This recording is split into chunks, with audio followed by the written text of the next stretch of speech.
Ustaz. Bismillah, afwan Ustaz. Bagaimana hukum yang bukan tergolong orang miskin menerima makanan fidyah puasa Ramadan? Dan apa patokan miskin itu? Apakah orang yang sudah punya kendaraan walau masih ngontrak akan tetapi makan sehari-hari agak susah bisa dikatakan miskin, Ustaz?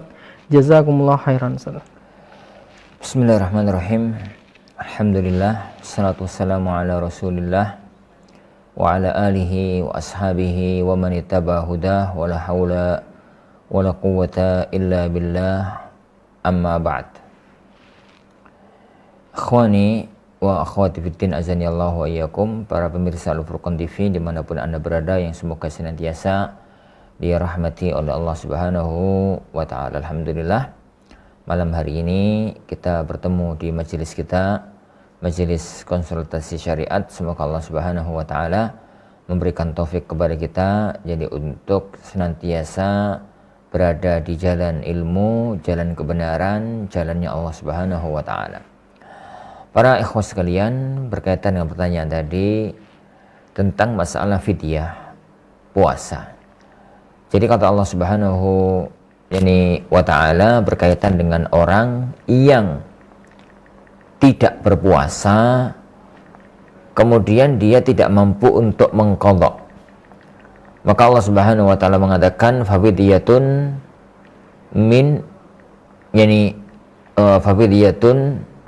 ta'amu miskin. Dia itu harus memberi fidyah dengan memberi makan orang miskin. Jadi patokannya fidyah itu 1 hari puasa yang dia tinggal, 1 makanan untuk 1 orang miskin, 1 porsi. 1 porsi makanan untuk 1 orang miskin. Bukan makanan sehari 3 kali gitu, bukan, tapi sekali makan. Dan bukan 1 keluarga, tapi 1 orang. Dalam artian kalau kita memberi orang keluarga miskin ya, ada suami, ada istri, ada 2 orang anak misalkan, maka berarti mereka terhitung 4. Jadi mereka terhitung 4. Dan yang namanya makan itu bisa sarapan pagi, bisa makan siang, bisa makan malam. Salah satu dari makan tersebut. Itu tentang masalah fikih fidyahnya. Dan itu diberikan kepada orang miskin, ta'amu miskin. Miskin, fakir, fakir, miskin. Ini fakir, miskin, miskin, fakir. Lah, patokannya itu apa? Jadi patokannya itu apa? Patokannya itu, patokan orang miskin itu dikembalikan kepada urf yang berkembang di masyarakat. Apa itu urf yang berkembang di masyarakat? Urf yang berkembang di masyarakat tentang standar orang miskin, orang yang nggak mampu. Orang miskin itu kan definisinya adalah orang yang pendapatannya ngepres atau kurang dikit dari kebutuhan pokok. Ingat zaman saya, kebutuhan pokok. Adapun kalau nggak punya pendapatan sama sekali atau kurangnya banyak, maka dia fakir. Dan fakir miskin itu satu hukum. Jadi satu hukum. Berarti orang yang hidupnya itu hanya untuk menjalani kebutuhan pokok tok, lalu pendapatannya itu pres atau kurang-kurangnya dikit, itu namanya orang miskin. Orang miskin. Lah, bagaimana kita melihatnya? Melihatnya itu sesuai dengan urf yang berkembang di tengah masyarakat. Jadi uruf yang berkembang di tengah masyarakat. Karena beda antara orang desa dengan orang kota. Beda antara Indonesia dengan Saudi misalkan, antara Saudi dengan Amerika misalkan. Jadi kalau misalkan kita di sini ada orang, gambarnya gimana ya? Suami, istri, 2 orang anak untuk makan ala kadarnya. Pakaian ala kadarnya, layak tapi bukan mewah.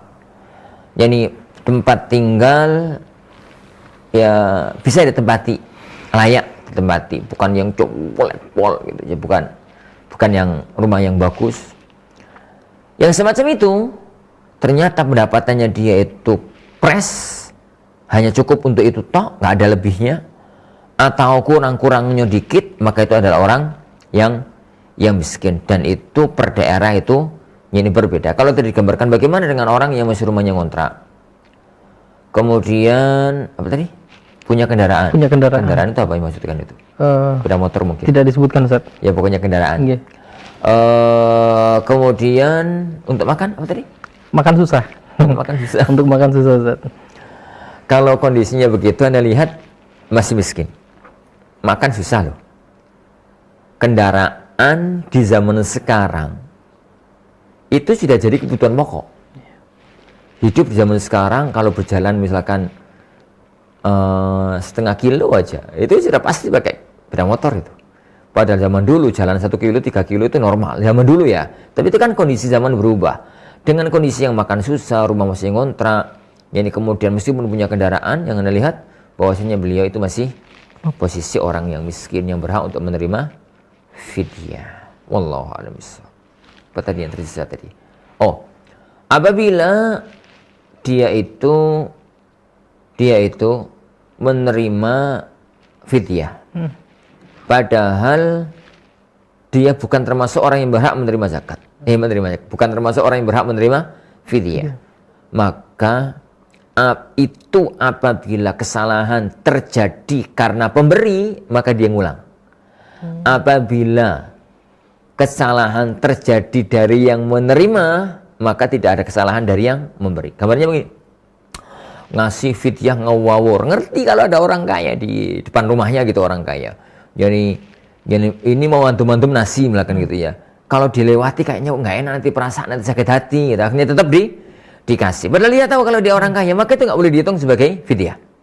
Yang lainnya, keluarga-keluarga yang miskin itu dianggap sebagai fidyah, untuk yang kaya tadi dianggap sebagai hadiah, buat ater-ater gitu, pemberian atau apa. Tapi kalau kemudian dia sudah memberikan amanat kepada takmir masjid, kepada lembaga-lembaga sosial, Mas, ini fidyah ya, tolong disampaikan kepada orang-orang miskin. Kemudian ternyata ini pelaksananya itu yang salah, kemudian pengambilnya itu yang salah, maka tidak ada kesalahan dari pihak pelakukan atau yang melakukan fidyah tersebut. Wallahu a'lam. Nah,